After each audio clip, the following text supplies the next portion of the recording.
Oui, bonsoir Fabien, bonsoir à tous. Direction le pays de Montbéliard et plus exactement Grand Charmont, une commune de 5700 habitants. Gros plan sur le quartier des Fougères où vivent plus de 2000 personnes, soit le tiers des Chamontais. Et oui, c'est le nom des habitants de Grand Charmont, Charmontais. Ici, l'abstention est forte. On y vote moins que sur l'ensemble de la ville, sauf peut-être pour les élections municipales où on se mobilise un petit peu plus. Certains habitants de ce quartier souffrent d'isolement, de repli sur soi et de manque d'autonomie.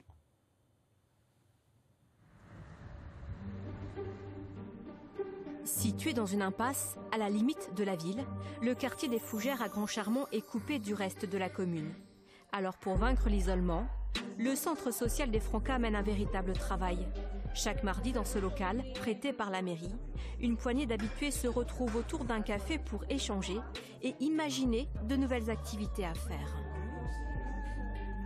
Si tu penses que le soir, il peut y avoir un public qui a besoin de se retrouver pour faire quelque chose, jeu de société. Ça serait bien. Jeu de société ou loto, ça serait pas mal. À l'auto. Un petit loto. Ouais.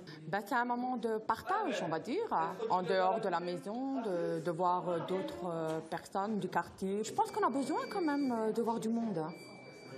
On en a besoin, je pense. Toujours dans le même quartier, ces habitantes sont venues chercher autre chose. Plongées dans une ambiance studieuse, elles apprennent la langue française grâce aux bénévoles des Francas. Qu'est-ce qu'on avait vu comme mot la semaine passée? Vous vous souvenez? Bonjour. Allez-y. Bonjour. Un Oui. peu plus fort, j'entends pas bien moi. C'était des formules de politesse qu'on avait vues. Mina, 46 ans, ne savait ni lire ni écrire. Dorénavant, elle est plus autonome. Lire les panneaux, comme je conduis, lire les panneaux, bouger n'importe où. Avant, je ne pourrais pas voyager toute seule. Maintenant, je prends ma voiture, je voyage. Je sais où j'allais, puis je peux lire les prix dans les magasins. Il n'y a pas de souci, je peux me débrouiller toute seule. Je me déplace toute seule. Kenny, lui, est en recherche d'emploi. Et pour l'aider dans ses démarches, il peut compter sur Catherine, conseillère emploi chez un partenaire des Francas.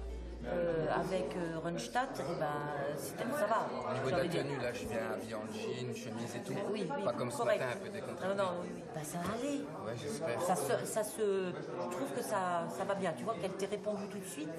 Oui. Je l'ai envoyée tout à l'heure, juste avant de venir ici. Donc ça veut dire que ton CV intéresse. Il y a 2 ans, une étude réalisée par les Francas montrait que les habitants des Fougères étaient repliés sur eux-mêmes. À présent, leur attitude a bien changé. Aujourd'hui, je trouve qu'ils sont beaucoup plus calmes, avoir envie vraiment de faire quelque chose. En tout cas, ils cherchent de façon, par la discussion et par l'accompagnement, de faire bouger les choses, faire vivre autrement. Grâce aux Francas, il existe une 50aine d'activités à Grand Charmont dans le seul but, favoriser le lien social.